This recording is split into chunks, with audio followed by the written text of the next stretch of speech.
ಮಾತರಂ ಮೇ ಮಾತರಿಶ್ವನ್ನ ಪಿತರತುಲಗುರೋ ಭ್ರಾತರಿಷ್ಟಾಪ್ತಬಂಧೋ ಸ್ವಾಮಿನ್ನ ಸರ್ವಾಂತರಾತ್ಮನ್ನ ಜರ ಜರಯಿತರ್ಜನ್ಮ ಮೃತ್ಯಾಮಯಾನಾಂ ಗೋವಿಂದೇ ದೇಹಿ ಭಕ್ತಿಂ ಭವದಿತ ಭಗವನ್ನೂರ್ಜಿತಾಂ ನಿರ್ನಿಮಿತ್ತಾಂ ನಿರ್ವ್ಯಾಜಾಂ ನಿಶ್ಚಲಾಂ ಸದ್ಗುಣಗಣಬೃಹತೀಂ ಶಾಶ್ವತೀಂ ಆಶುದೇವಾ ನಾರಾಯಣಂ ನಮಸ್ಕೃತ್ಯ ನರಂ ಚೈವ ನರೋತ್ತಮಂ ದೇವೀಂ ಸರಸ್ವತೀಂ ವ್ಯಾಸಂ ತಥೋ ಜಯಮುದೀರಯೇ ವಿಜಾನತಾಂ ಅವಿತ್ತಸ್ಯ ಮಧ್ವಸ್ಯ ಜಗತಿ ಗುರೋಃ ಪೂರ್ವಾಚಾರ್ಯಮಹಿಷ್ಠಾನಾಂ ಇಯಂ ಪ್ರಣತಿಮಾಲಿಕಾ. ವಿದುರ ನೀತಿಯ ಒಂದು ಸಾರಾಂಶ ಏನು ಅಂದರೆ, ಕೆಲವೊಮ್ಮೆ ಲೌಕಿಕವಾದ ನೀತಿ, ಆಧ್ಯಾತ್ಮಿಕ ರೀತಿ ಎರಡೂ ಕೂಡ ವಿರುದ್ಧವಾಗಬಹುದು. ಲೌಕಿಕವಾದ ಕಾನೂನು, ನ್ಯಾಯ ವಿರುದ್ಧ ಆಗಬಹುದು. ಎರಡು ಒಂದಕ್ಕೊಂದು ಸಂಬಂಧವೇ ಇಲ್ಲದಂತೆ ಇರಬಹುದು. ಒಬ್ಬರು ನಿವೃತ್ತ ಪೊಲೀಸ್ ಅಧಿಕಾರಿ ರಾಜಕೀಯದಲ್ಲಿ ಈಗ ಇದ್ದಾರೆ. ಅವರು ಹೇಳ್ತಾ ಇದ್ರು, ಪೊಲೀಸರಾಗಿದ್ದಾಗ ನ್ಯಾಯದ ಕಡೆ ಲಕ್ಷ್ಯ ಇರಲ್ಲ, ನಮಗೆ ಕಾನೂನಿನ ಕಡೆ ಲಕ್ಷ್ಯ ಇರುತ್ತೆ. ನಾವು ಅದು ಆದಮೇಲೆ ರಾಜಕಾರಣಕ್ಕೆ ಬಂದರೆ ನ್ಯಾಯದ ಕಡೆ ಲಕ್ಷ್ಯ ಹೋಗುತ್ತೆ ಅಂತ ಹೇಳ್ತಾ ಇದ್ರು. ಅವರು ಹೋಗುತ್ತೋ ಬಿಡುತ್ತೋ ದಟ್ ಇಸ್ ಸೆಕೆಂಡ್ರಿ. ಆದರೆ ಕಾನೂನು ಮತ್ತು ನ್ಯಾಯ ಎರಡೂ ವಿರುದ್ಧವಾಗಿ ಇರುತ್ತೆ. ಮೇಲ್ನೋಟಕ್ಕೆ ಒಂದೇ ಅಂತ ಅನ್ನಿಸುತ್ತೆ, ಆದರೆ ಬೇರೆ ರೀತಿಯಾಗಿ ಇರುತ್ತೆ. ವಿದುರ ನೀತಿಯ ಉದ್ದೇಶ ಏನು ಅಂದರೆ, ಕಾನೂನು ಏನಿದೆ ಅಥವಾ ನೀತಿ, ಎಥಿಕ್ಸ್, ಅದು ಅದರಿಂದ ನೋಡಿದರೂ ಕೂಡ ಪಾಂಡವರಿಗೆ ರಾಜ್ಯವನ್ನು ಬಿಟ್ಟುಕೊಡಬೇಕು. ನ್ಯಾಯ ಅಂತೂ ಸರಿಯೇ ಸರಿ. ನ್ಯಾಯ ಏನು ಅಂದರೆ, ದೇವತೋತ್ತಮರು, ಅವರಿಗೆ ಯಾವತ್ತೂ ವಿರುದ್ಧವಾಗಿ ಸಾಗಬಾರದು ಅನ್ನೋದು ತಾತ್ಪರ್ಯ. ಅದರಿಂದಲಾದರೂ ನೀನು ಪಾಂಡವರಿಗೆ ಬಾಗಿ ನಡೆಯಬೇಕು ಅನ್ನೋದು ವಿದುರನ ಉದ್ದೇಶ. ಅದಕ್ಕೆ ಅವನು ಅಷ್ಟು ದೀರ್ಘವಾದ ನೀತಿಯನ್ನ ನಿರೂಪಣೆ ಮಾಡಿದ್ದು. ಅದರಲ್ಲಿರೋದೆಲ್ಲ ಲೌಕಿಕವಾದದ್ದು. ಅದರ ಪ್ರಧಾನವಾದ ಭಾಗಗಳು ನಮಗೆ ಒಂದು 2-3 ಅಧ್ಯಾಯಗಳನ್ನು ನಾವು ನೋಡುತ್ತೇವೆ. ಅದರಲ್ಲಿರತಕ್ಕಂಥ ಸುಭಾಷಿತಗಳನ್ನು ನಾವು ಹೇಳಿ ಸಂತೋಷ ಪಡ್ತೇವೆ. ಆದರೆ ನಾವು ವಿದುರ ನೀತಿಯನ್ನು ಆಳವಾಗಿ ಅಧ್ಯಯನ ಮಾಡ್ತಾ ಇದ್ದಾಗ ಕುಲಗಳೆಲ್ಲ ಯಾಕೆ ಜಾರ್ತವೆ ಅಂತ ಒಂದು ಗಂಭೀರವಾದ ವಿಷಯ. ಕುಲಾನಿ ಅಕುಲತಾಮ್ಯ ಅಂತಿ. ಒಳ್ಳೊಳ್ಳೆ ಶ್ರೇಷ್ಠವಾದ ಪುರುಷರಿಂದ ಬಂದ ಕುಲ ಕಾಲಾನಂತರದಲ್ಲಿ ದಾರಿ ತಪ್ಪತ್ತೆ ಯಾಕೆ ಅಂತ ಕೇಳ್ತಾನೆ ಧೃತರಾಷ್ಟ್ರ. ಆ ತರಹದ ಅದ್ಭುತ ಪ್ರಶ್ನೆಗಳೆಲ್ಲ ಇದೆ. ನಮಗೆ ಕಾಲದ ನಡೆಯನ್ನ, ನ್ಯಾಯದ ನಡೆಯನ್ನ, ನೀತಿಯ ನಡೆಯನ್ನ ವಿದುರ ನೀತಿ ತೋರಿಸತ್ತೆ. ಆದರೆ ನಾವು ಅದು ರೀಡಿಂಗ್ ಬಿಟ್ವೀನ್ ದ ಲೈನ್ಸ್ ಅಂತಾರಲ್ಲ, ಹಾಗೆ ಓದಿದಾಗ ಅದರ ಸೀರಿಯಸ್ ಆದ ಅಧ್ಯಯನ ನಮ್ಮಲ್ಲಿ ಆಗಿಲ್ಲ.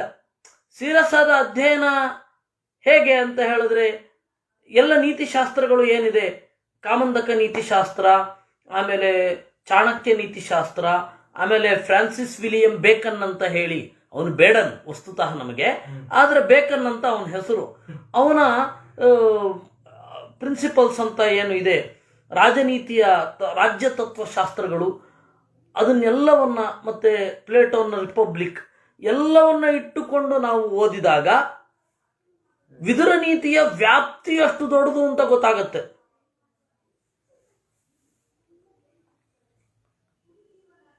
ನಾನು ಮಹಾಭಾರತ ಸಂಶೋಧನಾ ಪ್ರತಿಷ್ಠಾನದಲ್ಲಿ ಇದ್ದಾಗ ಇದೊಂದು ಪ್ರಪೋಸಲ್ ಅನ್ನು ನಾನು ಕೊಟ್ಟಿದ್ದೆ. ನೀತಿಯ ಬಗ್ಗೆ ನಾವು ಮಾತನಾಡಬಹುದು. ಯಾಕೆಂದ್ರೆ ಬೌದ್ಧರದ್ದು ನೀತಿಶಾಸ್ತ್ರ ಇದೆ, ರಾಜ್ಯ ನೀತಿಶಾಸ್ತ್ರ ನಾ ಹೇಳ್ತಾ ಇರೋದು. ಬೌದ್ಧರ ರಾಜನೀತಿ ಶಾಸ್ತ್ರ ಇದೆ, ಜೈನರ ರಾಜನೀತಿ ಶಾಸ್ತ್ರ ಇದೆ, ಜೈನರ ರಾಜನೀತಿ ಶಾಸ್ತ್ರ ಏನಿಲ್ಲ, ಯಾಕೆಂದರೆ ಮಹಾವೀರನೇ ಅಲ್ಲಿಂದ ಬಿಟ್ಟು ಬಂದಿರೋದು. ಆದರೆ ಬೌದ್ಧರದ್ದಿದೆ. ಜೈನರದ್ದು ಮಹಾವೀರನದ್ದಿಲ್ಲ, ಬೇರೆ ಇದೆ.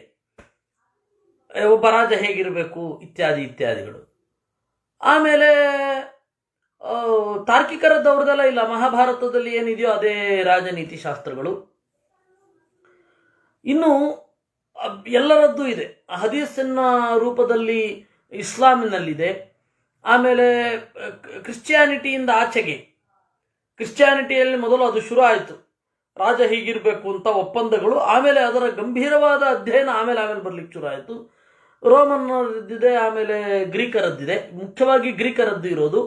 ಇದೆಲ್ಲವನ್ನ ಇಟ್ಟುಕೊಂಡು ಒಂದು ಅಧ್ಯಯನ ಮಾಡಿದ್ರೆ ಉಂಟಲ್ಲ, ಬಹಳ ಸೊಗಸಾಗಿರುತ್ತೆ ಅಂತ ನಾನು ಪ್ರಪೋಸಲ್ನ ಕೊಟ್ಟಿದ್ದೆ. ದುರ್ದೈವದಿಂದ ಆವಾಗ ಓದಲಿಕ್ಕಾಗಲಿಲ್ಲ. ಇವತ್ತಿಗೂ ಅದಿದೆ ನನಗೆ, ಆದರೆ ಅದು ಹೇಗೆ ಹೇಳೋದು ಗೊತ್ತಿಲ್ಲ. ಯಾಕಂದರೆ ಮೊದಲನೇ ಬಾರಿ ಗ್ರಂಥವನ್ನು ಹೇಳುವಾಗ ಅದರ ಪರಿಚಯ ಮಾಡಿಕೊಟ್ಬಿಡ್ಬೇಕು ಸ್ಥೂಲವಾಗಿ. ಎರಡನೇ ಬಾರಿ, ಮೂರನೇ ಬಾರಿ, ನಾಲ್ಕನೆಯ ಬಾರಿ ಬಂದಾಗ ಅದರ ಆಯಾಮಗಳನ್ನು ಯೋಚನೆ ಮಾಡ್ತಾ ಅದರ ಆಳಕ್ಕೆ ಹೋಗಲಿಕ್ಕೆ ಸಾಧ್ಯ.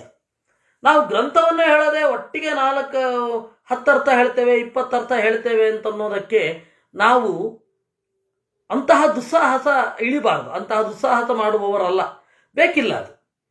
ಯಾರ ನೆನಪಲ್ಲೂ ಉಳಿಯೋಲ್ಲ. ಒಟ್ಟಿಗೆ 10 ಅರ್ಥ ಹೇಳಿದೆ, 20 ಅರ್ಥ ಹೇಳಿದೆ, ಯಾರ್ದು ನೆನಪಲ್ಲೂ ಉಳಿಯುತ್ತೆ?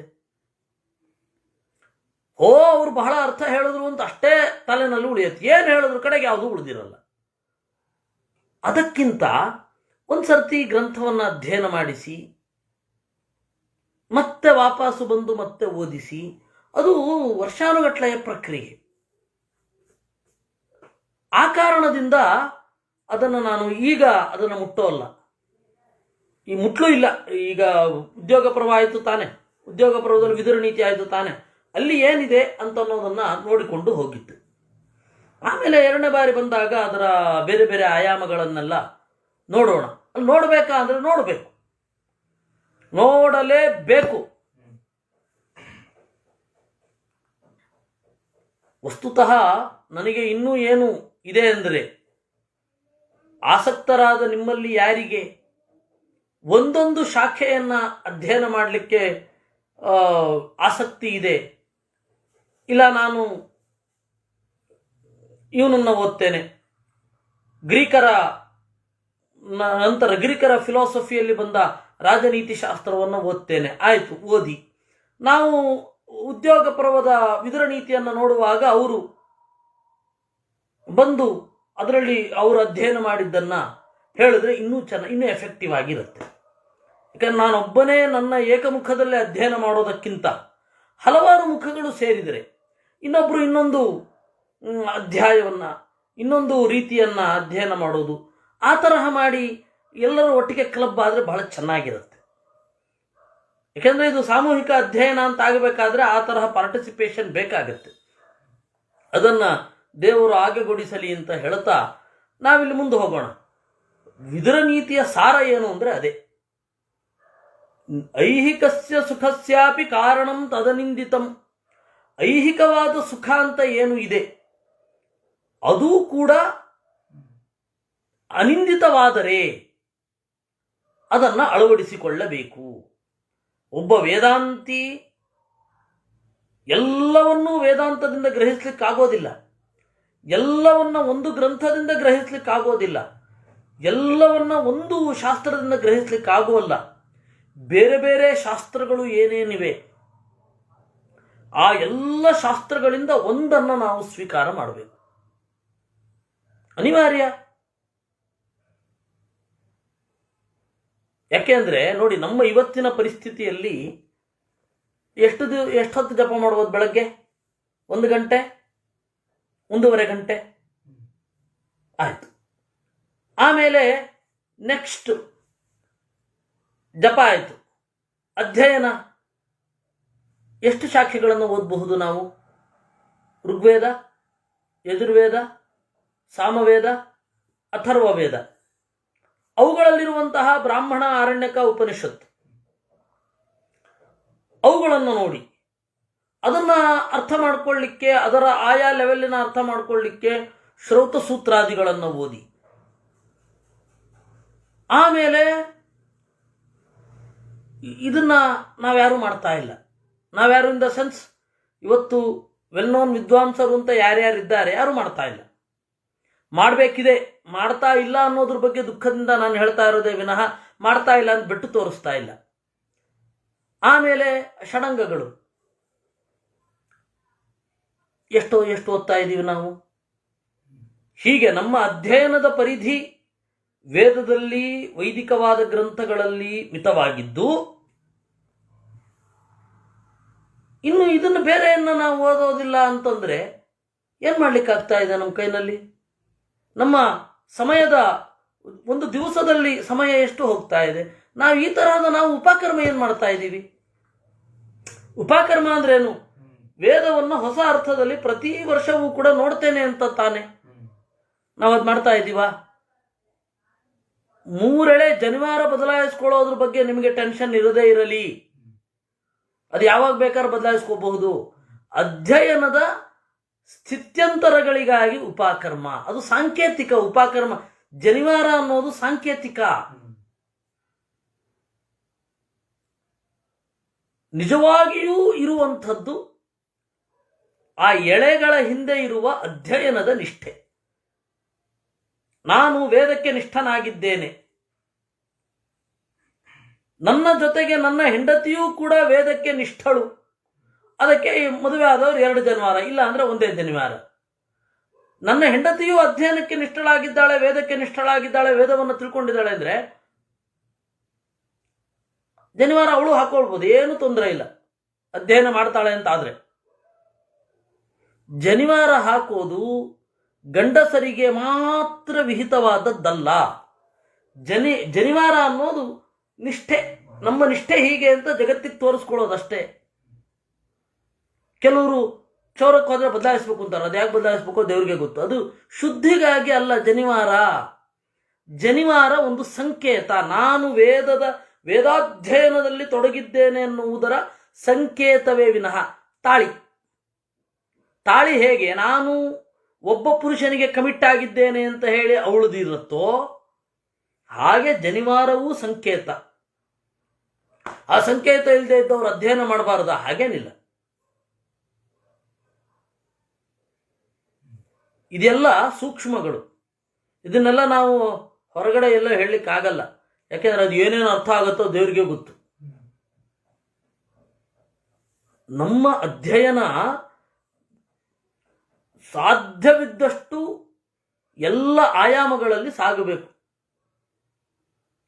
ಅಧ್ಯಯನ ಮಾಡದೆ ತಪ್ಪಿಸ್ಕೊಳ್ಳೋ ಹಾಗಿಲ್ವೇ ಇಲ್ಲ. ನಾನು ವೇದ ಓದಲ್ಲ, ನಾನು ಹರಿಕಥಾಮೃತ ಸಾರ ಸಾಕು, ಭಾಗವತ ಒಂದೇ ಸಾಕು, ಉಪನಿಷತ್ತು ಒಂದೇ ಸಾಕು, ಇದೆಲ್ಲ ಪಲಾಯನವಾದ.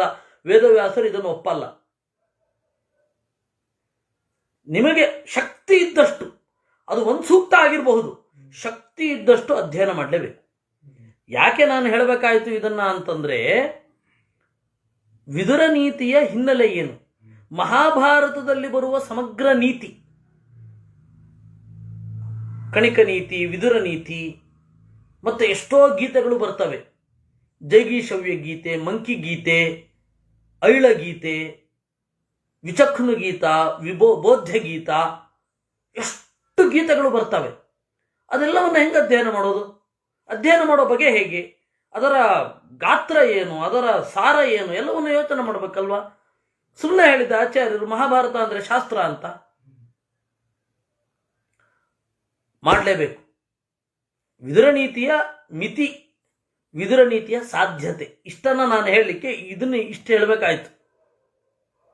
ಆಚಾರ್ಯರು ವಿದುರ ನೀತಿಯನ್ನು ವೈಭವೀಕರಿಸಲಿಲ್ಲ. ಅವರು ಹೇಳಿದಿಷ್ಟೇ, ಐಹಿಕವಾದ ನೀತಿಯೂ ಕೂಡ, ಅಂದ್ರೆ ಈ ಲೋಕದ ಒಪ್ಪಂದಾತ್ಮಕವಾದ ಒಪ್ಪಂದದ ಆಯಾಮದಲ್ಲಿ ತೆಗೆದುಕೊಳ್ಳುವ ನೀತಿಯೂ ಕೂಡ ಶಾಸ್ತ್ರ ವಿರುದ್ಧವಾಗಿಲ್ಲದೆ ಹೋದ್ರೆ ಅದನ್ನ ಯಾಕೆ ಮಾಡಬಾರ್ದು ಅಂತ ಅದರ ಅಭಿಪ್ರಾಯ. ಅನ್ಯಥಾ ಸರ್ವಪುತ್ರಾಣಂ ನಾಶಂ ಧರ್ಮಾತಿಲಂಘನಂ, ಅದರಿಂದ ಎಲ್ಲ ಪುತ್ರರ ನಾಶವನ್ನು, ಧರ್ಮದ ಅತಿಲಂಘನವನ್ನು ಸಹಿಸಿಕೊಳ್ಬೇಕಾಗತ್ತೆ. ಧರ್ಮಾತಿಲಂಘನ ಆಯಿತು ಅಂತಂದ್ರೆ ನಾಶ ಆಗತ್ತೆ ಅಂತ ಅರ್ಥ. ತತ್ರ ಭಾವಮಕೃತ್ವ ಸಹ ಜ್ಞಾನಾದಿಚ್ಛನ್ನಘಕ್ಷಯಂ. ಆದ್ರೆ ಅವನಿಗೆ ಅದರಲ್ಲಿ ಮನಸ್ಸು ಬರಲಿಲ್ಲ. ನಾನು ಬದಲಾಗೋಲ್ಲ, ನನಗೆ ಜ್ಞಾನ ಇದೆ, ನಾನೇನು ತಪ್ಪು ಮಾಡಿದ್ರು ಸರಿನಾ? ತಪ್ಪು ಮಾಡಿದರೆ ತಪ್ಪಿನ ರಕ್ಷಣೆಗೆ ಜ್ಞಾನ ಇರತ್ತಾ ಇರಲ್ವಾ ಅಂತ ಕೇಳದ ಅವನು. ಒಂಚೂರು ಎಕ್ಸ್ಕ್ಯೂಸೇ ಇಲ್ವಾ? ತಿಳ್ಕೊಂಡಿದ್ದೀನಿ, ಜ್ಞಾನ ಇದೆ, ಋಗ್ವೇದವನ್ನು ಚೆನ್ನಾಗಿ ಪಾಲನೆ ಮಾಡ್ತೇನೆ, ಯಜುರ್ವೇದವನ್ನು ಚೆನ್ನಾಗಿ ಅಧ್ಯಯನಾದಿಗಳನ್ನು ಮಾಡ್ತೇನೆ, ನನಗಿಂತ ದೊಡ್ಡವರು, ಸ್ವರೂಪ ಯೋಗ್ಯತೆಯಲ್ಲಿ ದೊಡ್ಡವರು, ಅವರನ್ನ ಮೀರಿದರೆ ಪಾಪ ಅದಕ್ಕೊಂದು ರಿಯಾಯಿತಿ ಇದೆಯಾ ಇಲ್ವಾ? ಇದು ಅವನ ಪ್ರಶ್ನೆ. ಸನತ್ಸು ಜಾತೀಯದ ಸ್ವರೂಪ ಅದು. ಅದಕ್ಕೆ ಈ ಮನಸ್ಸನ್ನ ಇಟ್ಟುಕೊಂಡು ವಿಷ್ಣು ಸ್ವರೂಪಂ ಪಪ್ರಚ್ಛ, ವಿಷ್ಣುವಿನ ಸ್ವರೂಪವನ್ನ ಕೇಳಿದ. ಸೋಸ್ಮರಚ್ಚ ಸನಾತನಂ, ಅವನು ಸನಾತನನನ್ನ ನೆನಪಿಸಿದ. ಸನಾತನ ಅಂದ್ರೆ ಯಾರು? ಸನತ್ಸುಜಾತನೆ. ಯಾಕೆಂದ್ರೆ ಮಹಾಭಾರತದಲ್ಲಿ ಯಪ್ಪುರಾಣ ಸನಾತನ ಸನತ್ಸುಜಾತ ಅಂತ ಸನತ್ಸುಜಾತೀಯದಲ್ಲಿದೆ. ದೇವರ ಸ್ವರೂಪವನ್ನ ತಿಳಿದುಕೊಂಡ್ರೆ ನಾನು ಮಾಡುವ ತಪ್ಪುಗಳಿಗೆ ರಿಯಾಯಿತಿ ಇದೆಯಾ? ಆಯ್ತಪ್ಪ, ನಿನಗೆ ಶಿಕ್ಷೆ ಕೊಡಲ್ಲ, ಯಾಕೆ ನೀನು ಜ್ಞಾನಿ ಅಂತ ದೇವರೇನಾದ್ರೂ ಕ್ಷಮಿಸ್ತಾನ ಅಂತ ಕೇಳಲಿಕ್ಕೆ ವಿಷ್ಣು ಸ್ವರೂಪವನ್ನ ಕೇಳಿದ್ದು. ಅದಕ್ಕೆ ವಿದುರ ಹೇಳಲಿಲ್ಲ. ಯಾಕೆಂದ್ರೆ ವಿದುರ ಯಾಕೆ ಹೇಳಲಿಲ್ಲ? 2-3 ಕಾರಣ ಇದೆ. ಅಲ್ಲಿ ಏನು ಹೇಳ್ತಾನೆ, ಇಲ್ಲ ಅದು ನನಗೆ ಇದರಲ್ಲಿ ಅಧಿಕಾರ ಇಲ್ಲ ಅಂತ ಹೇಳ್ತಾರೆ. ಅದು ನೆಪ ಮಾತ್ರ. ಯಾಕೆ ಗೊತ್ತಿಲ್ವಾ? ವಿದುರಾದೀನ ಅಂತೂ ಉತ್ಪನ್ನ ಜ್ಞಾನತ್ವ ನ ವಿರೋಧ ಅಂತ ಮಧ್ವಾಚಾರ್ಯರ ಭಾಷ್ಯ, ಬ್ರಹ್ಮಸೂತ್ರ ಭಾಷ್ಯ ನೆನಪಿಟ್ಕೊಳ್ಳಿ. ವಿದುರನಿಗೆ ಉಪದೇಶ ಮಾಡುವ ಅಧಿಕಾರ ಇದೆ, ಯಾಕೆಂದ್ರೆ ಅಪರೋಕ್ಷ ಜ್ಞಾನ ಆಗಿದೆ ಆದ್ದರಿಂದಾಗಿ ಅಂತ. ಆಮೇಲೆ ದಾರಿ ತಪ್ಪಿದರೆ, ನೆನಪಿಟ್ಕೊಳ್ಳಿ, ದಾರಿ ತಪ್ಪಿದರೆ ಬ್ರಾಹ್ಮಣರನ್ನ, ಕ್ಷತ್ರಿಯರನ್ನ, ವೈಶ್ಯರನ್ನ ಶೂದ್ರ ತಿದ್ದಬಹುದು ಅಂತ ಇದೆ. ಶೂದ್ರ ಅಲ್ಲ ಅವನು ವಸ್ತುತಃ, ಇರಲಿ ಶೂದ್ರ ಅಂತಾನೆ ಇಟ್ಕೊಳ್ಳಿ. ಶೂದ್ರ ತಿದ್ದಬಹುದು ಅಂತ ಅವಕಾಶ ಕೊಟ್ಟಿದೆ ಶಾಸ್ತ್ರ. ಅಂತದ್ದು ಯಾಕೆ ಹೇಳಲಿಲ್ಲ? ಸುಮ್ಮನೆ ಒಂದು ಕಾರಣ ಹೇಳಿದ. ಏನದು? ಯಾಕೆ? ಅದು ನಿಜವಾದ ಅಭಿಪ್ರಾಯ ಏನು ಅಂದ್ರೆ ಆಚಾರ್ಯದ ಯಾವುದನ್ನು ಹೇಳಲ್ಲ. ಯಾಕೆಂದ್ರೆ ಇದೇ ಆಚಾರ್ಯರ ಮುಂದೆ ಹೇಳ್ತಾರೆ. ಇದೇ ಆಚಾರ್ಯರೇ ಮುಂದೆ ಹೇಳ್ತಾರೆ. ಮತ್ತೆ ನಿಮಗೆ ಕವಶ ಐಲ ಅಂತ ಹೇಳಿ ಒಬ್ಬನ ಕಥೆ ಬರುತ್ತೆ. ಅವನು ಕವಶ ಐಲ, ಕವಶ ಅಂತ ಬರುಷಿ, ಕವಶ ಐಲ ಶೂದ್ರ. ಅವನಿಗೆ ವೇದ ಹೊಳಿತು ಅಷ್ಟೇ. ವೇದ ಹೊಳಿತು, ಅವನನ್ನು ಕಳಿಸ್ಬಿಟ್ರು ಯಜ್ಞಶಾಲೆಯಿಂದ, ಅದು ಗೊತ್ತಿಲ್ಲದೆ ಬ್ರಾಹ್ಮಣರು. ಆಗ ಅವನಿದ್ದಲ್ಲಿಗೆ ನೀರು ಹುಡ್ಕೊಂಡು ಹೋಯ್ತಂತೆ. ಬಾಯಾರಿಕೆ ಆದಾಗ ಅವನು ನದ್ಯಾಭಿಮಾನಿಯನ್ನ ಸ್ತೋತ್ರ ಮಾಡಿದ, ನೀರು ಹುಡ್ಕೊಂಡು ಬಂತು ಅಂತ ಹೇಳ್ತಾರೆ. ಅಲ್ಲಿ ಅವನು ವೇದವನ್ನ ಎಲ್ಲರಿಗೂ ಹೇಳಿದ ಅಂತ ವೇದದಲ್ಲಿ ಇರೋದಿದು. ಐತರೆಯ ಬ್ರಾಹ್ಮಣದಲ್ಲಿ ಇರುವಂಥದ್ದಿದು ಕವಶೈಲನ ಕಥೆ.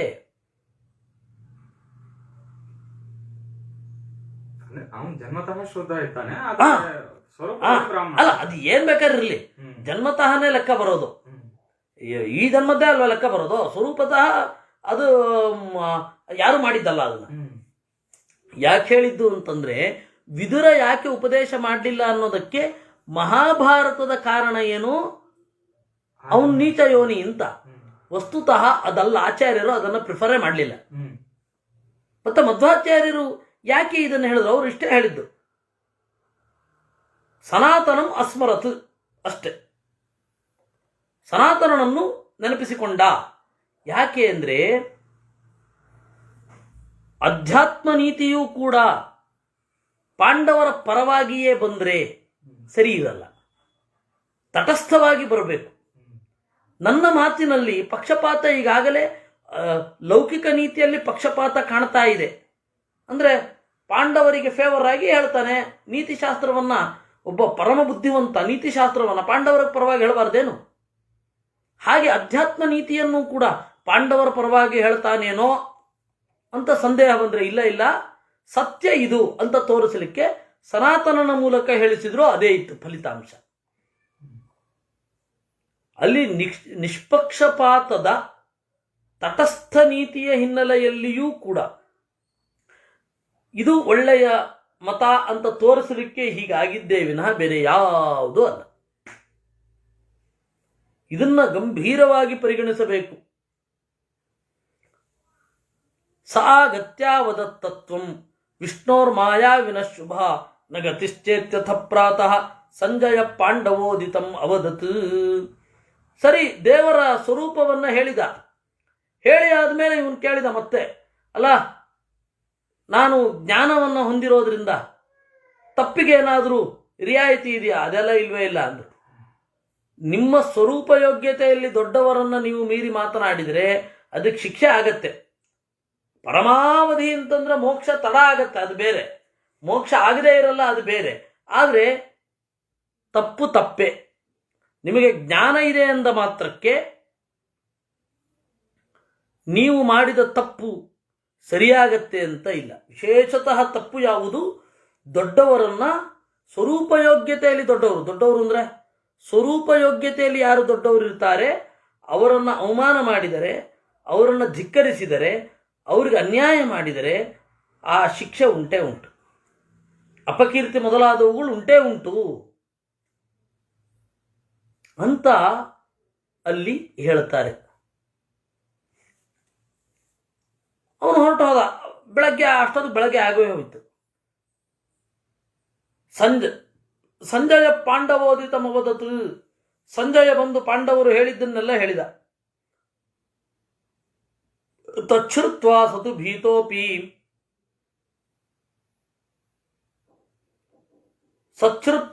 ಭೀತೋಪಿ ಪುತ್ರ ಸ್ನೇಹಾನುಗೋ ನೃಪಃ ರಾಜ್ಯಂ ನಾದಾತ್ ಪಾಂಡವಾನಾಂ ತಥೋ ಧರ್ಮ ಸುತೋ ನೃಪಃ. ತಚ್ಛ್ರುತ್ವ, ಅದನ್ನು ಕೇಳಿದ.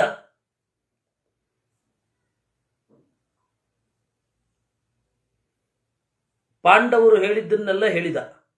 ಪಾಂಡವರು ಹೇಳಿದ್ದನ್ನು ಕೇಳಿದಾಗ ಅದರಲ್ಲಿ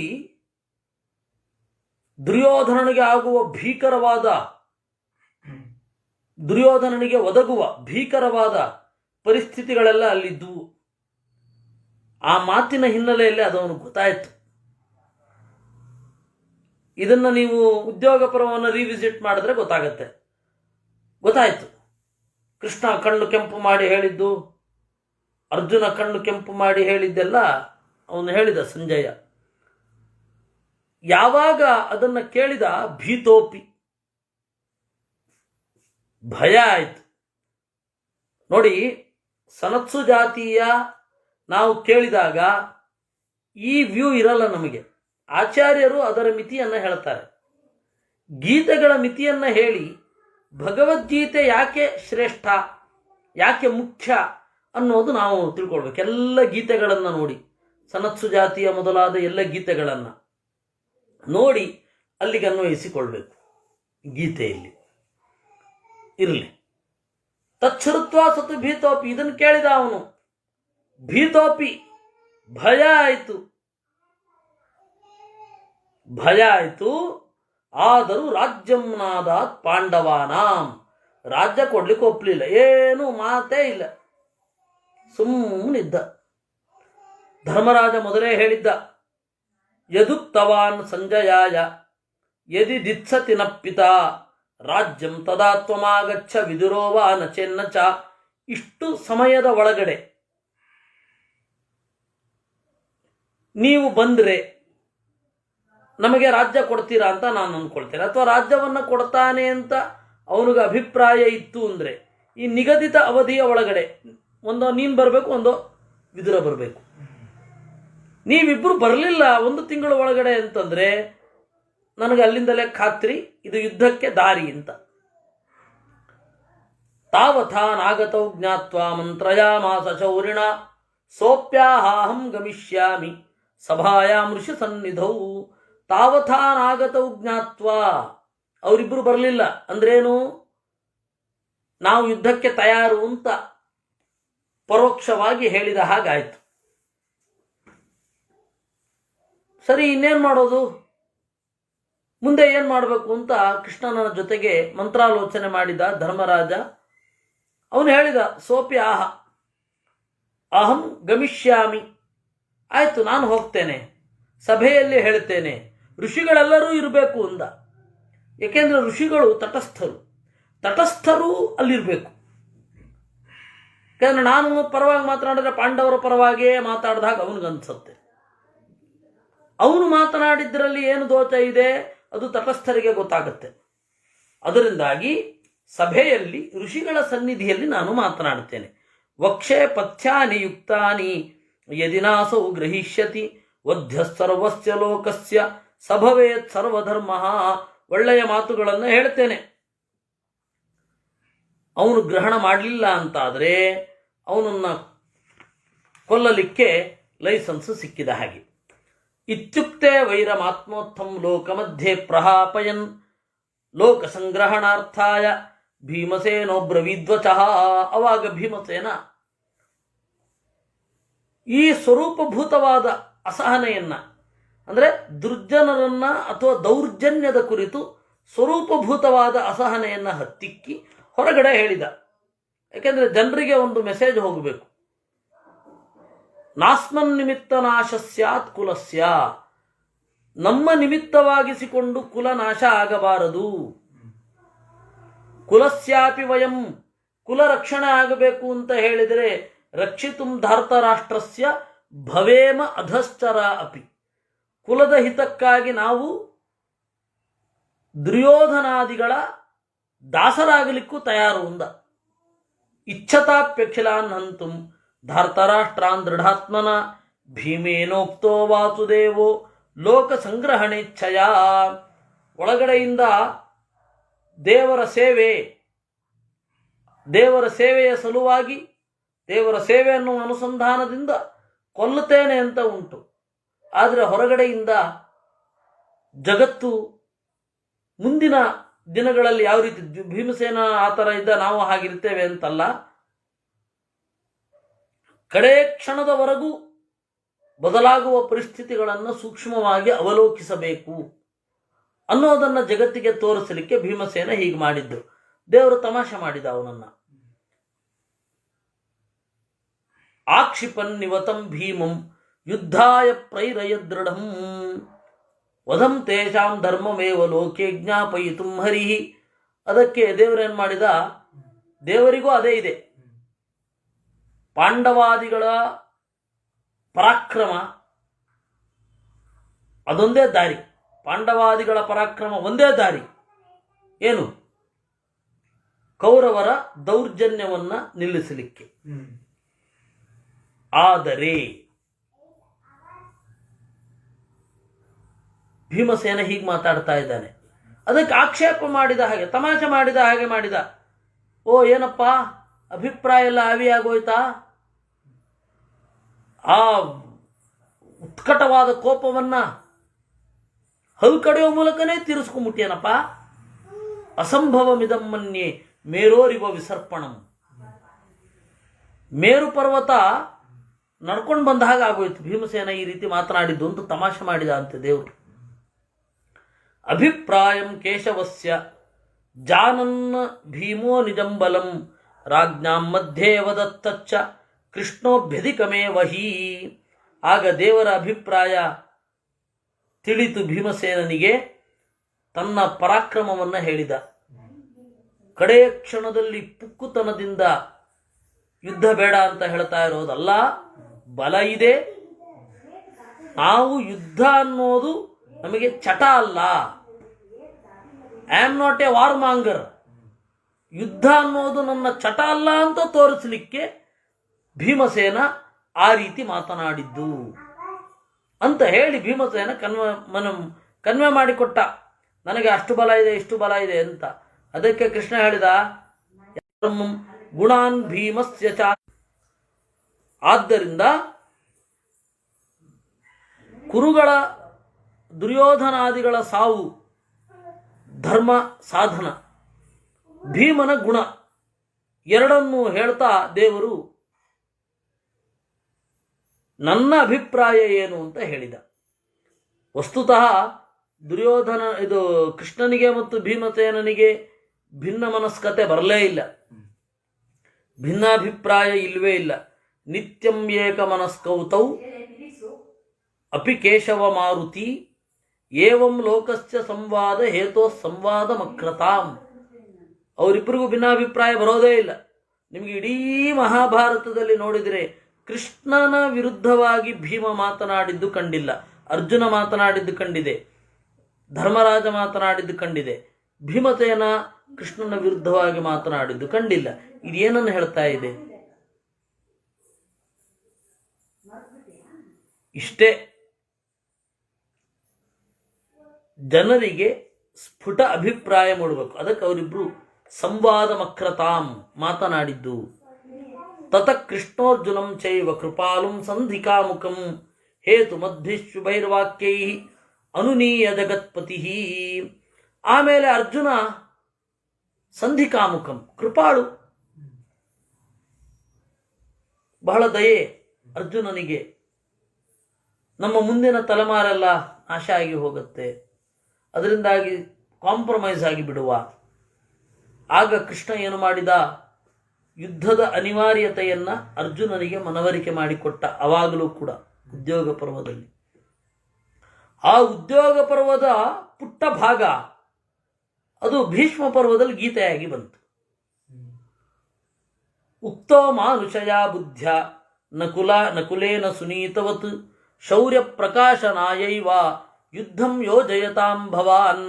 ನಕುಲ ಮಾನುಷ ಬುದ್ಧಿಯಿಂದ ದೇವರನ್ನ ತಪ್ಪಾಗಿ ಅಳೆದು, ಅಂದರೆ ಮಾನುಷ್ಯದ ಪ್ರಭಾವದಿಂದ ಅಂತ ಅರ್ಥ, ದೇವರಿಗೆ ಉಪದೇಶ ಮಾಡಿದ.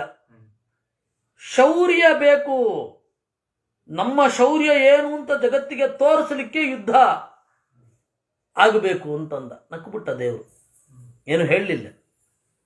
ಅಯ್ಯೋ, ನಾನು ಒಂದೂ ಆಕ್ಸಿಡೆಂಟ್ ನೋಡಲಿಲ್ಲ ದೇವ್ರಿ, ನನ್ನ ಕಣ್ಣೆದುರುಗಡೆ ಆಕ್ಸಿಡೆಂಟ್ ಮಾಡಿಸು ಅಂತ ಕೇಳಿದ್ರಿ, ಎಷ್ಟು ಅಸಂಗತ ಅಲ್ವಾ? ಆ ತರಹ ಆಯ್ತಿದು. ಶೌರ್ಯ ಪ್ರಕಾಶನಕ್ಕಾಗಿ ಒಂದು ಯುದ್ಧ ಆಗೋದೆ? ದೇವರು ಸುಮ್ಮನಾಗ್ಬಿಟ್ಟ. ಇತ್ಯುಕ್ತ ಸಹದೇವೇನ ಯುಯುಧಾನೇನ ಚಾಚ್ಯುತಃ ತಸ್ಯೋನಾಂ ನಿಗ್ರಹೋ ಧರ್ಮ ಕ್ಷತ್ರಿಯಾಣಾಂ ಯತಃಪರಃ. ಇದರಲ್ಲಿ ನನ್ನ ಹೀರೋ, ನಾನು ಯಾರು ಫ್ಯಾನೋ ಅಂತಹ ಸಾತ್ಯಕಿಯೂ ಇದ್ದ. ಕೃಷ್ಣ ಶೌರ್ಯ ಪ್ರಕಾಶನಕ್ಕಾಗಿ ಯುದ್ಧ ಆಗಬೇಕು ಅಂದ. ದೇವರು ಹೇಳಿದ, ದಸ್ಯೂನಾಂ ನಿಗ್ರಹೋ ಧರ್ಮ. ಶೌರ್ಯ ತೋರೋದು ಮುಖ್ಯ ಅಲ್ಲಪ್ಪ, ಕಳ್ಳರ ನಿಗ್ರಹ ಆಗಬೇಕು. ಕ್ಷತ್ರಿಯರ ಧರ್ಮ ಅದು. ಯುದ್ಧ ಅನ್ನೋದು ಧರ್ಮವೇ ವಿನಃ ನಾವೇನೋ ಒಂದನ್ನು ಹೇಳಲಿಕ್ಕೆ ಹೊರಟಿದ್ದೇವೆ, ಅದು ಜನರಿಗೆ ಕನ್ವೆ ಆಗಬೇಕು, ನಮ್ಮ ಪರಾಕ್ರಮದ ಕುರಿತು ಐಡಿಯಾ ಬರಬೇಕು, ಅದಕ್ಕೆ ಯುದ್ಧ ಮಾಡೋದು ಅಂದ್ರೆ ಏನರ್ಥ ಅಂತ ದೇವರು ಮಿದುವಾಗಿ ನಿರಾಕರಣೆ ಮಾಡಿದ. ಆಮೇಲೆ ಸಹದೇವ ಏನು ಮಾಡಿದ? ನೋಡಪ್ಪ, ನೀನು ತಟಸ್ಥ, ಇಬ್ಬರು ಸಂಬಂಧಿಕರು ಜಗಳ ಆಡುವಾಗ ಆಸ್ವಾದನೆ ಮಾಡಲಿಕ್ಕೆ ಚೆನ್ನಾಗಿರುತ್ತೆ, ಆ ದೃಷ್ಟಿಯಿಂದ ಯುದ್ಧ ಆಗಲಿ ಅಂತ ಹೇಳಿ ನಿನ್ನ ಪ್ರಯತ್ನ ಇರಬಾರದು. ಯಾಕೆಂದ್ರೆ ನಿಂದೇನೂ ಆಗ್ಬೇಕಾಗಿಲ್ಲ, ನಿನ್ನ ಮಕ್ಕಳು ತಟಸ್ಥರಾಗಿ ಅಲ್ಲೆಲ್ಲೋ ಇದ್ದಾರೆ, ಪ್ರದ್ಯುಮ್ನಾದಿಗಳು. ಅದರಿಂದಾಗಿ ನಿನಗೆ ಇವರಿಬ್ರು ಹೊಡ್ಕೊಂಡು ಆದರೆ ಏನಾಗಬೇಕು, ಇದ್ದಷ್ಟು ದಿವಸ ನಾನು ಎಂಜಾಯ್ ಮಾಡ್ತೇನೆ ಅಂತ ನೀನು ಅನ್ಕೊಳ್ಬಾರದು. ಪ್ರಾಮಾಣಿಕವಾಗಿ ಸಮಸ್ಯೆಯನ್ನು ಪರಿಹರಿಸಬೇಕು ಅಂತ ಉಪದೇಶ ಮಾಡಿದ. ದೇವರು ಸುಮ್ಮನಾಗುತ್ತ, ಏನು ಮಾತನಾಡಲಿಲ್ಲ, ನಕ್ಬಿಟ್ಟ. ಆಮೇಲೆ ಅವನಿಗೆ ಗೊತ್ತಾಗಿರುತ್ತೆ ಸಹದೇವನಿಗೆ. ಆಮೇಲೆ ದ್ರೌಪದಿ ಹೇಳಿದಳು, ಕಳ್ಳರ ಜೊತೆಗೆ ಯಾವತ್ತೂ ಕೂಡ ಸಂಧಿ ಮಾಡ್ಕೊಳ್ಬಾರದು, ಅದರಿಂದಾಗಿ ಯುದ್ಧ ಆಗಬೇಕು ಅಂತ. ಜಗಾದ ಕೃಷ್ಣಂ ಸೋಪ್ಯೇನಾಂ ಇತ್ಯುಕ್ತ್ವಾ ಓಮಿತ್ಯುಕ್ತ್ವಾ ವಿನಿರ್ಯಯೌ. ದ್ರೌಪದಿ ಹೇಳಿದಳು, ಕಳ್ಳರ ಜೊತೆಗೆ ಕಾಂಪ್ರಮೈಸ್ ಮಾಡ್ಕೊಳ್ಬಾರದು, ಯುದ್ಧ ಆಗಲೇಬೇಕು ಅಂತ. ಆಯಿತು ಅಂತಂದ. ಹೀಗೆ 6 ಜನರ ಅಭಿಪ್ರಾಯವನ್ನ ದೇವರು ತೆಗೆದುಕೊಂಡ. ಸಾತ್ಯಕಿ ಅಂತ ತಗೊಂಡ್ರೆ 7. ಸಸಾತ್ಯಕಿ ಚಂದನವರಿಯ ಸಂಸ್ಥಿತ ಪೃಥಾತನೋ ಜೈರಖಿಲೈಸ್ಸ ಭೂಮಿಪೈ ಅನ್ವಾಗತೋ ದೂರತರಂ ಗಿರಾತಾನ್ ಸಂಸ್ಥಾಪ್ಯ ವಿಪ್ರವರೇ ಕುರುನ್ಯಯೌ. ಸಾತ್ಯಕಿಯಿಂದ ಕೂಡಿಕೊಂಡು ಶ್ರೀಕೃಷ್ಣ ಪಾಂಡವರಿಂದ ಬೀಳ್ಕೊಂಡು ತೇರಿನಲ್ಲಿ ಕುಳಿತು ದೂರದವರೆಗೂ ಗೌರವಾರ್ಥವಾಗಿ ಹಿಂಬಾಲಿಸಲ್ಪಟ್ಟವನಾಗಿ, ನೀವಿನ್ನು ಹೊರಡಿ, ಇನ್ನೇನು ಅಲ್ಲಿಗೆ ಬಂದ್ಬಿಡ್ತೀರೇನೋ, ಸಾಕು ಸಾಕು ಬಹಳ ದೂರ ಹಿಂಬಾಲಿಸ್ಕೊಂಡು ಬಂದಿದ್ದೀರಾ, ಹೊರಡಿ ಅಂತ ಕಳಿಸಿ ಕುರುನ್ಯಯೌ ಎಲ್ಲ ಬ್ರಾಹ್ಮಣರ ಜೊತೆಗೂಡಿ ಹಸ್ತಿನಪುರಕ್ಕೆ ಹೋದ. ಏಕೋಪಿ ವಿಷ್ಣುಸ್ತತು ಭಾರ್ಗವಾತ್ಮ ವ್ಯಾಸಸ್ಥ ಶಿಷ್ಯಸ್ತದನನ್ಯ ದೃಶ್ಯ ಯಯೌ ತದುಕ್ತೇರ್ಹಿ ಗುಣಾನ್ ಪ್ರವೇತ್ತುಂ ನಾನ್ಯೋ ಹಿ ಶಕ್ತಸ್ತಮೃತೇ ಯತ ಪ್ರಭುಂ. ಆಮೇಲೆ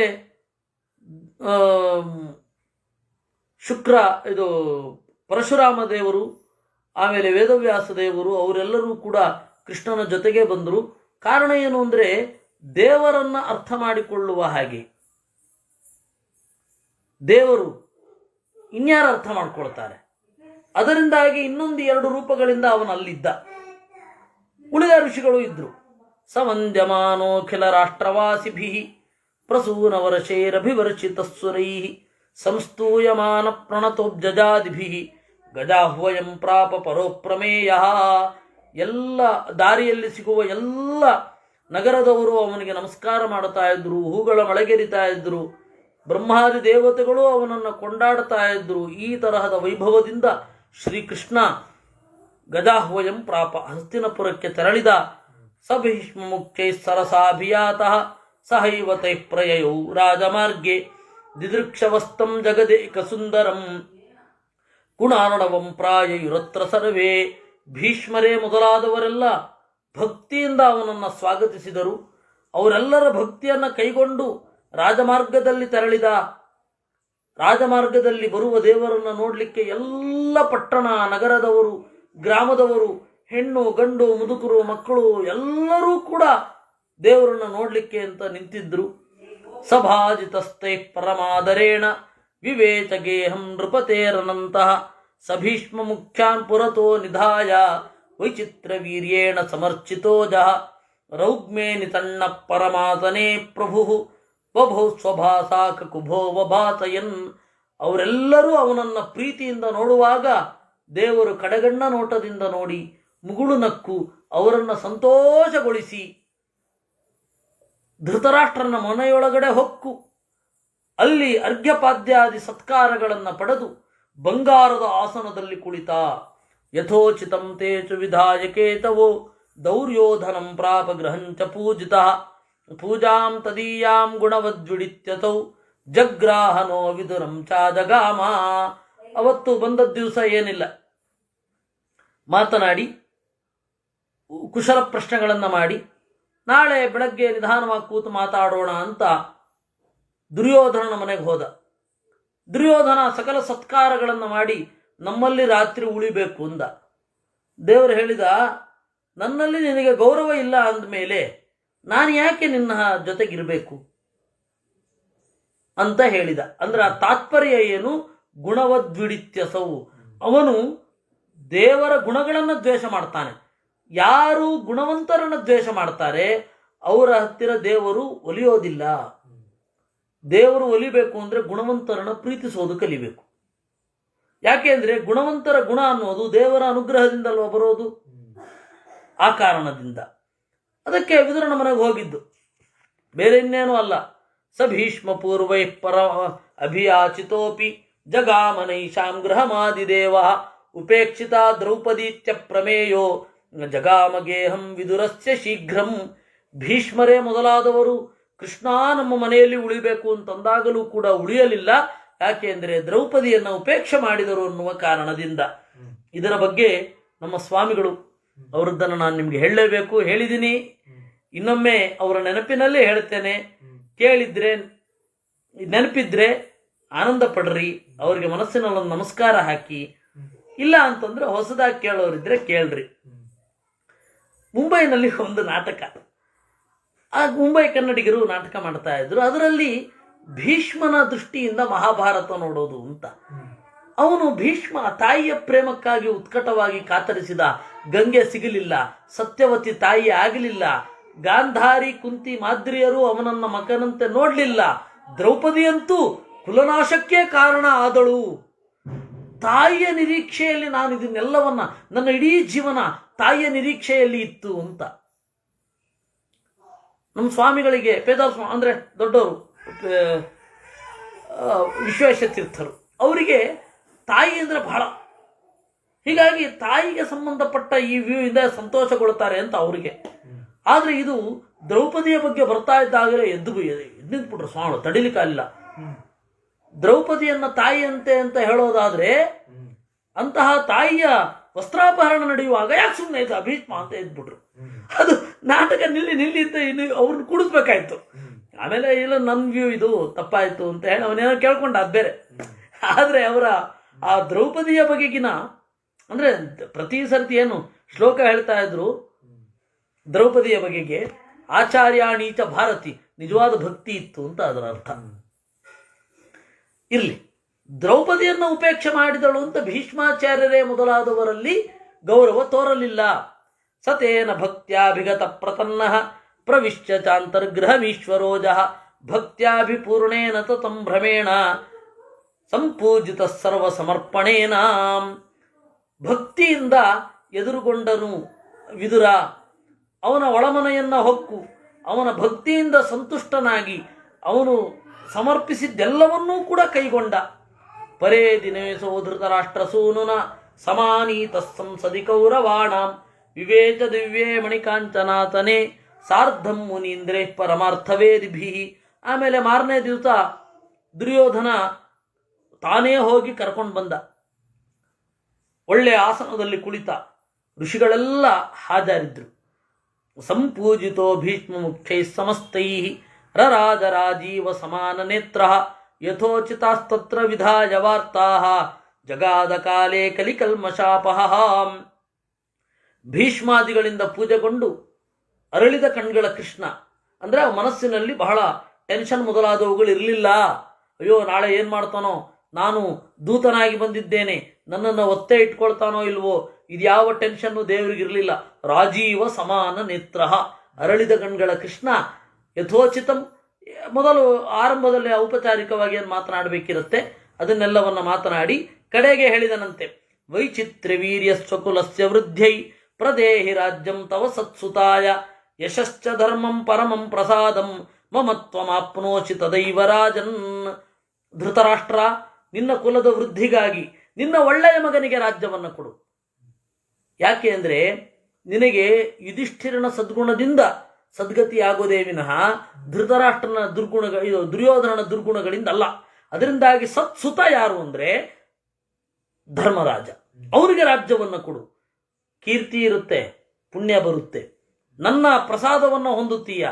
ಅಥೋನ್ಯಥಾ ಯಶಸೋ ಧರ್ಮತಶ್ಚ ಹೀನ ಪ್ರತೀಪತ್ವಮುಪೈಷಿ ಚಾತಃ ಇತೀರಿತ ಪ್ರಾಹ ಮಮಾತಿವರ್ತಿನಂ ಸುತಂ ಸ್ವಯಂ ಮೇ ಪ್ರತಿಬೋಧಯೇತಿ.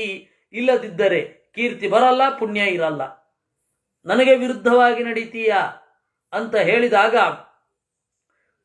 ಧೃತರಾಷ್ಟ್ರ ಹೇಳಿದ, ಸ್ವಾಮಿ ನನ್ನ ಮಾತು ಕೇಳದ ನನ್ನ ಮಗನನ್ನ ನೀನೇ ಬುದ್ಧಿವಾದ ಹೇಳು ಅಂದ. ನೀನೇ ತಿದ್ದು. ಸ ವಾಸುದೇವೇನ ವಿಬೋಧಿತೋಪಿ ಪಾಪಾಭಿಸಂಧಿರ್ಧೃತರಾಷ್ಟ್ರಸೂನು ಉತ್ಥಾಯ ತಸ್ಮಾದನುಜೈರಮಾತ್ಯೈಹಿ ನಿಯಂತುಮೀಶಂ ಕುಮತಿರ್ವ್ಯಧಾನ್ಮತಿಂ. ದೇವರು ನೇರವಾಗಿ ದುರ್ಯೋಧನನಿಗೆ ಸಂಬೋಧನೆ ಮಾಡಿ ಹೇಳಿದಾಗ, ಪಾಪಾಭಿಸಂಧಿ, ಕೆಟ್ಟ ಅಭಿಪ್ರಾಯ ಇರುವ ದುರ್ಯೋಧನ ದೇವರು ಮಾತನಾಡ್ತಾ ಇರುವಾಗ ಎದ್ದು ಅಲ್ಲಿಂದ ದಟ ಹೊರಗಡೆ ಹೊಟ್ಟದ. ದೇವರಿಗೆ ಬೆನ್ನು ಹಾಕಿ ಹೋಗಿ ದೇವರಿಗೆ ನಿಗ್ರಹ ಮಾಡ್ಬೇಕಾದ್ರೆ ಏನ್ ಮಾಡ್ಬೇಕು ಅಂತ ಮಂತ್ರಾಲೋಚನೆ ಮಾಡ್ತಾ ಇದ್ದ. ಯೇ ತದಾ ಕೇಶವ ಸಂಯಮಾಯ ನ್ಯಮಂತ್ರಯನಸ್ತೆ ವಿಬುಧ ಪ್ರತೀಪಾ ಅಥೋ ವಿಕರಣ ಪ್ರಮುಖ ಅಪಿಸ್ಮವಧ್ಯತ್ವಮಾಯನ್ನ ಶುಭಾಂ ಗತಿಂಚ. ಯಾರು ದುರ್ಯೋಧನನ ಜೊತೆಗೆ ಸೇರಿಕೊಂಡು ಮಂತ್ರಾಲೋಚನೆ ಮಾಡಿದ್ರು ಅವರೆಲ್ಲರೂ ಕೂಡ ಭೀಮಸೇನನಿಂದ ಸತ್ರು.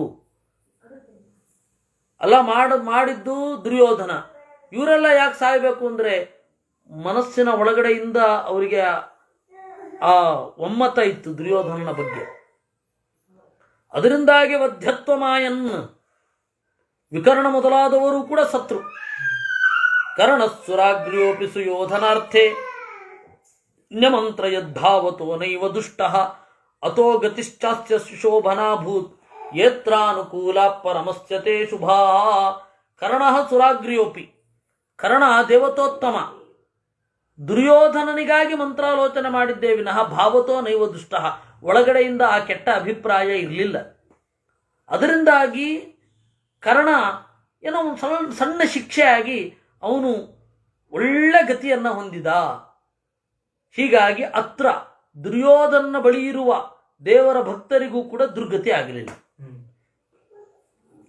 ಋಷಿಭಿರ್ಜಾಮದಜ್ಞೇನ ವ್ಯಾಸೇನಾಪ್ಯಮಿತೌಜಸ ವಾಸುದೇವಾತ್ಮನ ಚೈವ ತ್ರಿರೂಪೇಣೈವ ವಿಷ್ಣುನ. ಋಷಿಗಳು ಪರಶುರಾಮ, ವೇದವ್ಯಾಸರು, ಸ್ವಯಂ ಶ್ರೀಕೃಷ್ಣ, ಮಾತಾಪಿತೃಭ್ಯಾಂ ಭೀಷ್ಮಾದ್ಯೈ ಅನುಶಿಷ್ಟೋಪಿ ದುರ್ಮತಿ ದುರ್ಯೋಧನೋ ಮಂತ್ರಯತೆ ಮುಕುಂದಸ್ಯಾಶುಬಂಧನಂ. ಧೃತರಾಷ್ಟ್ರ, ಗಾಂಧಾರಿ, ಭೀಷ್ಮ ಯಾರು ಹೇಳಿದರೂ ದುರ್ಯೋಧನ ಕೇಳಲಿಲ್ಲ. ಮುಕುಂದಸ್ಯ ಆಶುಬಂಧನಂ, ದೇವರನ್ನು ನಿಗ್ರಹಿಸೋದು ಹೇಗೆ ಅಂತ ಯೋಚನೆ ಮಾಡ್ತಾ ಇದ್ದ. ಸಾತ್ಯಕಿ ಕೃತವರ್ಮಾಚ ತಚ್ಛುಶ್ರುವತು ರಂಜತ ಸಂಸ್ಥಾಪ್ಯ ಕೃತವರ್ಮಾಣಂ ರಹಸ್ಸಾತ್ಯಕಿರತ್ರ ಚ ಅಭ್ಯೇತ್ಯ ಕೇಶವಂ ಪ್ರಾಹ ದುರ್ಯೋಧನ ವಿನಿಶ್ಚಯಂ. ಸಾತ್ಯಕಿ ಮತ್ತೆ ಕೃತವರ್ಮ ಇದನ್ನು ಕೇಳಿಸಿಕೊಂಡ್ರು. ಕೃತವರ್ಮನನ್ನ ಸಾತ್ಯಕ್ಕೆ ಅಲ್ಲೇ ನಿಲ್ಲಿಸಿದ. ಸೀದಾ ಕೃಷ್ಣನ ಬಳಿ ಬಂದು ದುರ್ಯೋಧನನ ನಿಶ್ಚಯವನ್ನು ಹೇಳಿದ. ಜಾನನ್ನಪ್ಯಖಿಲಂ ಕೃಷ್ಣ ತಚ್ಛ್ರುತ್ವಾ ಸಾತ್ಯಕೇರ್ಮುಖಾತ್ ವೈಚಿತ್ರ್ಯ ವೀರ್ಯಮವದತ್ ಪಶ್ಯಮಾಮಿತಿ ಸರ್ವಗಂ. ದೇವರಿಗೆ ಗೊತ್ತಿರಲಿಲ್ಲ ಅಂತಿಲ್ಲ, ಸರ್ವಜ್ಞ ಅವನು. ಆದರೂ ಕೂಡ ಸಾತ್ಯಕಿಯ ಮುಖದಿಂದ ಕೇಳಿದ ಮೇಲೆ ವಿಶ್ವರೂಪವನ್ನು ತೋರಿಸಿದ. ಅಥ ತೇನಾಹುತೆ ಪುತ್ರೇ ಸಾಮಾತ್ಯೆ ಪುರುಷೋತ್ತಮ ಸ್ವಂ ರೂಪಂ ದರ್ಶಯಾಮಾತ ಸರ್ವಗಂ ಪೂರ್ಣ ಸದ್ಗುಣಂ. ಆಗ ದುರ್ಯೋಧನನನ್ನು ಕರೆದ ಧೃತರಾಷ್ಟ್ರ, ಬಾ ಬಾ ಬಾ ಅಂತ, ನೋಡು ಅಂತ. ದೇವರು ಆ ವಿಶ್ವರೂಪವನ್ನು ತೋರಿಸಿದ. ತತ್ಕಾಲ ಸೂರ್ಯಾಮಿತ ದೀಪ್ತಿ ಸರ್ವಜಗದ್ಭರಂ ಶಾಶ್ವತಮ ಪ್ರಮೇಯಂ ದೃಷ್ಟ್ವೈವ ಚಕ್ಷುಂಷಿ ಸುಯೋಧನಾದ್ಯಾ ನ್ಯಮೀಲಯಂದೀಧಿತಿ ವಾರಿತಾನಿ. ಆ ಎಲ್ಲ ಜಗತ್ತನ್ನು ತುಂಬಿದ ಅಳೆಯಲಾಗದ ದೇವರ ವಿಶ್ವರೂಪವನ್ನು ನೋಡಿ ಆ ಬೆಳಕು ತಡೆಯಲಾಗದೆ ಕಣ್ಮುಚ್ಕೊಂಡ್ರಂತೆ. ವಿಧಾಯ ರೂಪಂ ಪುನರೇವ ತದ್ಧರಿ ವೈಚಿತ್ರ್ಯ ವೀರ್ಯೇಣ ಸಮರ್ಥಿತ ಪುನಃ ಕೃತ್ವಾಂಧಮೇವ ಪ್ರಯಯೌ ಸುಯೋಧನಂ ಸಹಾನುಗಂ ಪಾಪತಮಂ ಪ್ರಕಾಶ್ಯ. ಆಗ ದೇವರು ತನ್ನ ರೂಪವನ್ನು ಉಪಸಂಹಾರ ಮಾಡಿಕೊಂಡ. ಧೃತರಾಷ್ಟ್ರ ಕೇಳಿದ, ಸ್ವಾಮಿ ನನಗೆ ಈ ಕುರುಡುತನವೇ ಇಟ್ಟುಬಿಡು, ಇದನ್ನು ನೋಡಿದ್ಮೇಲೆ ಇನ್ನೊಂದು ನೋಡ್ಲಿಕ್ಕೆ ನಂಗೆ ಮನಸ್ಸಿಲ್ಲ ಅಂದ. ಧೃತರಾಷ್ಟ್ರನನ್ನ ಮತ್ತೆ ಕುರುಡನನ್ನಾಗಿ ಮಾಡಿ ದೇವರು ಈ ವಿಶ್ವರೂಪ ತೋರಿಸಿದರ ಮೂಲಕ ಏನಾಯಿತು ಅಂತಂದ್ರೆ ದುರ್ಯೋಧನನ ಸ್ವರೂಪದ ಪರಿಚಯ ಮಾಡಿಸಿದ. ವೇದಾವರ ಸ್ವಾಮಿಗಳದೇ ಒಂದು ಡೈಲಾಗು ಅವ್ರದ್ದು, ಇದು ತಾಳಮದ್ದಲೆಯಲ್ಲಿ, ನಂದು ವಿಶ್ವರೂಪ ನಿಂದು ಶ್ವರೂಪ ಅಂತ. ಶ್ವ ಅಂದ್ರೆ ನಾಯಿ. ಅನಂತ ಶಕ್ತಿ ಪುರುಷೋತ್ತಮೋಸೌ ಶಕ್ತೋಪಿ ದುರ್ಯೋಧನ ಚಿತ್ತ ನಿಗ್ರಹೆ ನೈವ ವ್ಯಧಾದೇನ ಮಥೋಕ್ತ ಕಾರಿಣಂ ನಿಪಾತಯನ್ನಂದ ತಮಸ್ಯನಂತಹ. ಪರಮಾತ್ಮ ಅನಂತ ಶಕ್ತನಾದರೂ ಕೂಡ ದುರ್ಯೋಧನನ ಮನಸ್ಸನ್ನು ಮಾರ್ಪಡಿಸಬಹುದಾಗಿದ್ದರೂ ಕೂಡ ಅವರವರ ಸ್ವಭಾವಕ್ಕೆ ತಕ್ಕಂತೆ ಮಾಡ್ತಾನೆ ಅಂತನ್ನೋದು ಸತ್ಯ. ಇವತ್ತು ಈಗ ಒಬ್ರು ಹಾಗೆ ಕೇಳಿದ್ರು, ಅಲ್ಲ ದೇವ್ರು ಯಾಕೆ ಮಾಡಬಾರದು ಹಾಗೆ, ದುರ್ಜನರನ್ನು ಸಜ್ಜನರಾಗಿ ಯಾಕೆ ಕನ್ವರ್ಟ್ ಮಾಡಬಾರದು ಅಂತ. ಅವ್ರು ಹೇಳಿದ್ರು, ನೀವು ಯಾವುದನ್ನು ಕೋಟ್ ಮಾಡಬೇಡಿ, ಹಾಗೆ ಹೇಳಿ.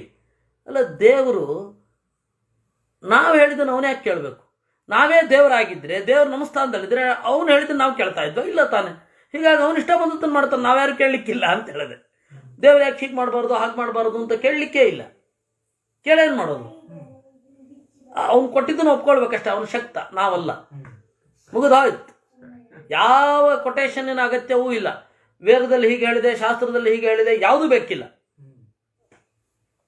ಪುನಶ್ಚ ಕುಂತಿ ಗೃಹಮೇತ್ಯ ಕೃಷ್ಣ ತಯೋದ್ಯೋಗಂ ಧರ್ಮಸುತಸ್ಯ ಶಿಷ್ಟಂ ಶ್ರುತ್ವಾ ಯಯೌ ಸೂರ್ಯಜಂ. ಆತ್ಮಯಾನೇ ನಿಧಾಯ ತಸ್ಯಾವದದಾತ್ಮಜನ್ಮ. ಮತ್ತೆ ಕುಂತಿಯ ಮನೆಗೆ ಹೋಗಿ ಧರ್ಮರಾಜನ ಬಗೆಗೆ ಎಲ್ಲವನ್ನ ಹೇಳಿ ಸೂರ್ಯಜಂ ಆತ್ಮಯಾನೇ ತನ್ನ ರಥದಲ್ಲಿ ಕರ್ಣನನ್ನು ಕೂಡಿಸಿಕೊಂಡು ಹೋಗಿ ಅವನ ಹುಟ್ಟಿನ ಬಗ್ಗೆ ಹೇಳಿದ. ಆಯಾಹಿ ಪಾಂಡೂನಿತಿ ತದ್ವಚಸ್ಸಹ ನೈವಾಕರೋನ್ಮಾನಿತೋ ಧಾರ್ತರಾಷ್ಟ್ರೈ ಸಂಸ್ಥಾಪ್ಯ ತಂ ಭಗವಾನ್ ದ್ರೌಣಯೇ ಚ ರಹೋ ವದತ್ ಮಿತ್ರಭಾವಂ ಪೃಥಾಜೈಹಿ. ಪಾಂಡವರ ಬಳಿಗೆ ಬಂದು ಬಿಡು ಅಂದ. ಅದಕ್ಕೆ ಅವನು ಹೇಳ್ದ, ದುರ್ಯೋಧನ ನನ್ನನ್ನು ಗೌರವಿಸಿದ್ದಾನೆ, ನಾನಿಲ್ಲೇ ಸಾಯ್ತೇನೆ ವಿನಃ ಪಾಂಡವರಲ್ಲಿ ಬಂದು ಬದುಕಲ್ಲ ಅಂದ. ಇದರ ವಿಸ್ತಾರವನ್ನು ನೀವು ಉದ್ಯೋಗ ಪರ್ವದಲ್ಲಿ ಕೇಳುವುದು. ಆಮೇಲೆ ಇದು ಅಶ್ವತ್ಥಾಮನನ್ನು ಕರ್ಕೊಂಡು ಹೋದ. ಅಶ್ವತ್ಥಾಮನಿಗೆ ಏಕಾಂತದಲ್ಲಿ ಹೇಳಿದ, ನಿನಗೆ ಪಾಂಡವರ ಬಗ್ಗೆ ಒಳಗಿಂದ ಮೈತ್ರಿ ಇರಲಿ ಸಾಕು, ನೀನು ಹೊರಗಡೆಯೇ ಯುದ್ಧ ಮಾಡು, ಒಳಗಡೆಯಿಂದ ಪಾಂಡವರ ಬಗ್ಗೆ ಒಂದು ಪ್ರೀತಿ ಇರಲಿ ಅಂತ. ಅದಕ್ಕೆ ಅವನು ಯಾವತ್ ಪಿತುರ್ಮರಣಂ ಅದು ಕಾಣುತ್ತೆ ಮುಂದೆ ಘಟೋತ್ಕಚ ಬಂದಾಗ ಮಗನೇ ಅಂತಾನೆ ಅಶ್ವತ್ಥಾಮ. ಯಾಕೆಂದ್ರೆ ಒಳಗಡೆಯಿಂದ ಮೈತ್ರಿ ಇದೆ. ಮಗನೇ, ನನ್ನ ಮಕ್ಕಳನ್ನೆಲ್ಲ ನಾನು ಯುದ್ಧ ಮಾಡಲು ಹೊರಟೋಗ ಆಚೆ ಅಂತ ಹೇಳ್ತಾನೆ. ಅವನು ಕೇಳಲ್ಲ, ಅದು ಬೇರೆ, ಸರಿ ಹೊಡೆದು ಓಡಿಸ್ತಾನೆ, ಅದು ಬೇರೆ, ಅವನು ಮುಂದೆ ನೋಡ್ತೇವೆ. ಯಾವತ್ ಪಿತುರ್ಮರಣಂ ಸೋಪಿ ಮೈತ್ರೀಂ ವೌರೇ ಪಾರ್ಥೈಸ್ತಂ ಚ ವಿಸೃಜ್ಯ ಕೃಷ್ಣ ಯಯೌ ಕುರುನ್ ಪೂರ್ವಮೇ ಓದ್ವಿಸೃಜ್ಯ ಪೃಥಾಸುತಾನಾಂ ಚ ಸಕಾಶಮೀಶಃ. ಅದಕ್ಕೆ ಅವನು ಕೇಳಿದ, ಆಯಿತು, ನನಗೆ ಒಳಗಡೆಯಿಂದ ಪಾಂಡವರ ಬಗ್ಗೆ ಪ್ರೀತಿ ಇರುತ್ತೆ, ಆದರೆ ನಮ್ಮಪ್ಪ ಸಾಯೋವರೆಗೆ ಮಾತ್ರ, ನಮ್ಮಪ್ಪ ಸತ್ತ ಮೇಲೆ ನಿರ್ದಾಕ್ಷಿಣ್ಯವಾಗಿ ಪಾಂಡವರನ್ನ ಕುರಿತು ಚಾರ್ಜ್ ಮಾಡ್ತೇನೆ ಅಂತಂದ. ಆಯಿತು ಅಂದ ದೇವರು. ಅಂದರೆ ಅಪ್ಪ ಅಂದರೆ ಏನು, ಒಬ್ಬೊಬ್ಬರ ಮನಸ್ಸಿನಲ್ಲಿ ಒಂದೊಂದು ರೂಪಕ ಇರುತ್ತೆ. ಹಾಗೆ ಅಶ್ವತ್ಥಾಮನಿಗೆ ಅಪ್ಪ ಅಂದರೆ ಸ್ನೇಹದ ಪ್ರತೀಕ. ಸ್ನೇಹಕ್ಕಾಗಿ ಅವರು ಒದ್ದಾಡಿದ್ದಲ್ವಾ ಇದು ದ್ರೋಣಾಚಾರ್ಯರು ದೃಪದನ ಹತ್ರ ಏನ್ ಕೇಳಿದ್ದೋ, ನಿನ್ನ ರಾಜ್ಯವನ್ನ ನಾನು ಯಾಕೆ ತಗೊಂಡಿದ್ದು ಅಂದ್ರೆ ನೀನು ಹೇಳಿದ್ಯಲ್ಲ, ರಾಜರ ಜೊತೆಗೆ ರಾಜರಿಗೆ ಮಾತ್ರ ಗೆಳೆತನ ಅಂತ, ಅದಕ್ಕಾಗಿ ನಾನು ರಾಜ್ಯವನ್ನ ತೆಗೆದುಕೊಳ್ತಾ ಇರೋದು ಅಂತ ಹೇಳಿ ಕಳಿಸ್ತಾರೆ. ಅದಕ್ಕೆ ಅವನಿಗೆ ಅಪ್ಪ ಅಂದ್ರೆ ಮೈತ್ರಿಯ ಪ್ರತೀಕ. ಅಪ್ಪ ಸತ್ ಮೇಲೆ ನನ್ನ ಮೈತ್ರಿ ಇರ್ಬೇಕಾಗಿಲ್ಲ ಅಂತ ತೀರ್ಮಾನ ಮಾಡ್ದ ಅವನು. ಏನು ವಿಚಿತ್ರವಾದ ಸೈಕಾಲಜಿ ಅಂತ. ಯಾವತ್ ಪಿತುರ್ಮರಣಂ ಸೋಪಿ ಮೈತ್ರೀಂ. ಆಮೇಲೆ ಅವನನ್ನು ಬಿಟ್ಟು ಕೃಷ್ಣ ಮತ್ತೆ ಪಾಂಡವರ ಬಳಿಗೆ ಹೋದ. ಸಂಪ್ರಾರ್ಥಿತ ಪೃಥಯಾ ಚೈವ ಕರ್ಣಃ ಪಾರ್ಥೈರ್ಯೋಗಂ ಯಾಹಿ ಸೂನುರ್ಮಮಾಸಿ ತೇನಾಪ್ಯುಕ್ತಾವಾಸ ವಿನಾ ವಿನಾಹಂ ಹನ್ಯಾಂ ಸುತಾನಸ್ತೇನ ಕಥಂಚನೇತಿ. ಆಮೇಲೆ ಕುಂತಿ ಹೋಗಿ, ಕೃಷ್ಣ ಹೋದ ಮೇಲೆ ಕುಂತಿ ಹೋಗಿ ಕರ್ಣನ ಹತ್ತಿರ ಹೇಳಿದಳು, ನೀನು ನನ್ನ ಮಗ, ಬಾ ಅಂತ, ನಮ್ಮ ಕಡೆಗೆ ಬಾ. ಅವನು ಹೇಳ್ದ, ನನ್ನ ದ್ವೇಷ ಇರೋದು ಅರ್ಜುನನಲ್ಲಿ ಮಾತ್ರ, ಹೀಗಾಗಿ ನಾನು ಕೊಂದ್ರೆ ಅರ್ಜುನನನ್ನು ಮಾತ್ರ ಕೊಲ್ತೇನೆ, ಬೇರೆಯವ್ರನ್ನಲ್ಲ. ಈಗ ನಿನಗೆ 5 ಜನ ಮಕ್ಕಳು ಇದ್ದೇ ಇರ್ತಾರೆ, ಅರ್ಜುನ ಸತ್ರೆ ನಾನು ಸೇರಿ 5, ನಾನು ಸತ್ರೆ ಇರುವರೆ 5 ಜನ ಮಕ್ಕಳು ಮಾತ್ರ ನಿನಗಿಲ್ದೇ ಇರಲ್ಲ ಅಂತ ಅಭಯ ಕೊಟ್ಟ.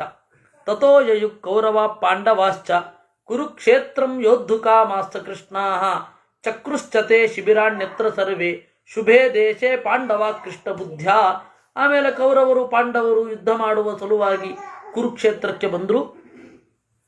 ಎಲ್ಲ ಶಿಬಿರಗಳನ್ನು ಒಳ್ಳೆಯ ಜಾಗದಲ್ಲಿ ಮಾಡಿಕೊಂಡರು ಅಂತ ಅನ್ನುವಲ್ಲಿಗೆ ಇತಿ ಶ್ರೀಮದ್ ಆನಂದ ತೀರ್ಥ ಭಗವತ್ಪಾದ ವಿರಚಿತೆ ಶ್ರೀ ಮಹಾಭಾರತ ತಾತ್ಪರ್ಯ ನಿರ್ಣಯೇ ಯುದ್ಧೋದ್ಯೋಗೋ ನಾಮ 24ೋಧ್ಯಾಯ ಆಚಾರ್ಯ ಗೋವಿಂದ ಕೃತೆ ಶ್ರೀಮದ್ಭಾರತ ತಾತ್ಪರ್ಯ ನಿರ್ಣಯಸ್ಯ ನಿರ್ಣಿಕ್ತೆ ವ್ಯಾಖ್ಯಾನೆ ನಿರ್ಣಯ ಭಾವ ಚಂದ್ರಿಕಾಖ್ಯಾನೆ ಗತಂ 24ಧ್ಯಾಯ ವಿವರಣಂ ತ್ವತಾಂ ಹೃದಯಾಭರಣಂ ಅಂತ ಮಹಾಭಾರತ ತಾತ್ಪರ್ಯ ನಿರ್ಣಯದ 24ನೆಯ ಅಧ್ಯಾಯ ಮುಗಿದಿದೆ. ನಾಳೆಯಿಂದ ನೇರ ಭೀಷ್ಮ ಪರ್ವ ಮಹಾಭಾರತ, ಅದನ್ನು ಓದ್ತಾ ಮಧ್ಯ ಮಧ್ಯದಲ್ಲಿ ಆಚಾರ್ಯರ ನಿರ್ಣಯ ಎಲ್ಲಿ ಕನೆಕ್ಟ್ ಆಗುತ್ತೆ ಅಲ್ಲಿ ಹೇಳ್ತೇನೆ. ಅದು ನೋಡೋಣ, ಅದು ಹೇಗೆ ಹೇಳಬೇಕು ಅಂತನ್ನೋದು ಅವಾಗ ಸ್ಪಷ್ಟತೆ ಬರುತ್ತೆ. ನಾಳೆಯಿಂದ ಹಾಗೆ ಶುರು.